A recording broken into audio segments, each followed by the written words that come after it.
Hello, welcome back. My name is David. If you're watching this, you probably watched part one of my second and Charles mystery box. This is part two, where I'm gonna give you a quick rundown of what I got comic-wise, what the potential value is. If you did watch that first video, you probably noticed that there were a lot of variants in that box. I'll give you a breakdown of all that information in just a second. But with the variants, as I was putting them into their bags with their protective boards and entering them in the database, I ran into a little problem on comicbookrealm.com.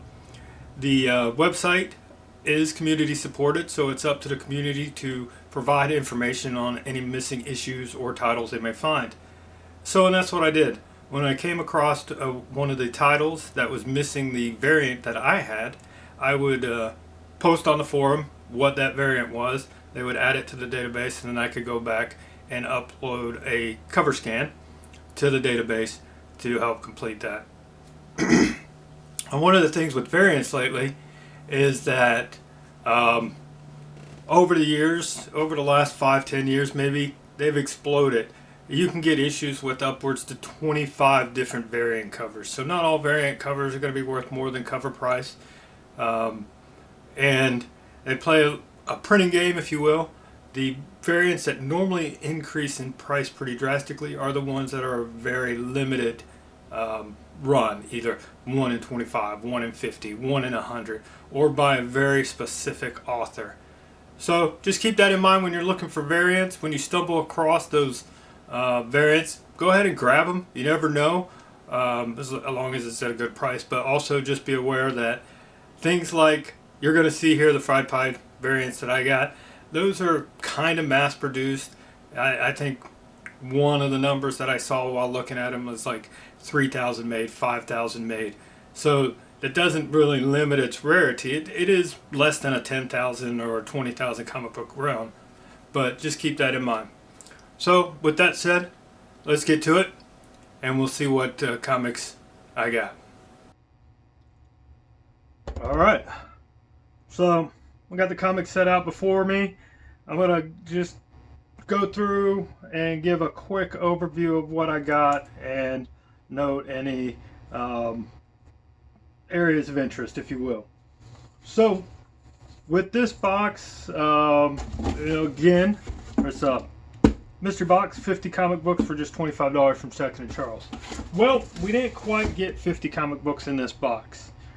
We got 48 comic books.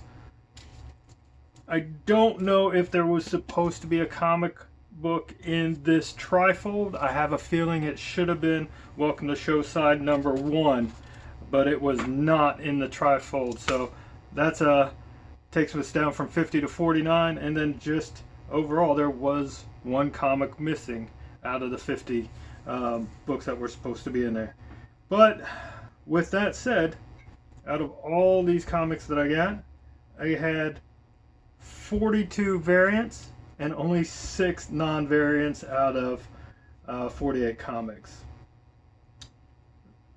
Out of the 48 comics, 46 of those were from 2015 to 2018. I think there were a couple 2019 in there. And then only 2 were older comics, and those were from the 1990s.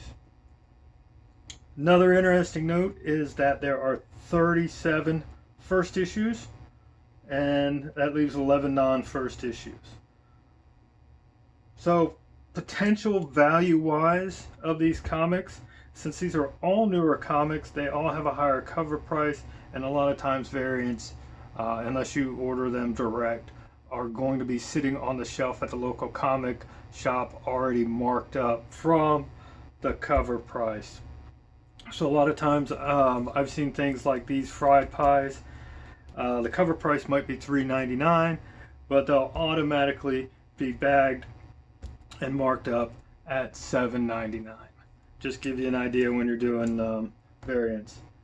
So what was the best comic in the bunch? Well, let's look back here. That was this first issue collector's item, Sleepwalker, for $1. From 1990, And the interesting thing is I already have this in my collection. So this is a duplicate, but I'm okay with that because this duplicate is in great shape. This comic is 30 years old. The corners are crisp. The color is great. There's not a lot of fading. You can tell this comic has sat in a box, in a bag somewhere, well protected. So that one right there is $15. So not too shabby. Let's see what other interesting things we've got. Like I said, I got 6 non-variants: Batman, Beauty, Birthright, The Screen Valley, Paradiso, The Sleepwalker, and the Terror Incorporated. The rest of these 42 comics were variants. If you remember in the first section, first video, as I was going through, I had a couple duplicates. This America is one of the duplicates. There was a Scarlet Witch duplicate. So for the most part, all of these comics are cover price or double cover price. For example, this America cover price of $4, potential value, current value, if you will, is $8. So double cover price on a lot of these. Nothing else really jumps out. Let me see. I did get... I do have one ABCDF. Let me see where it went. Okay. This Fight Club 2. This one is actually coming in at $14. So real close second to that $15 Sleepwalker.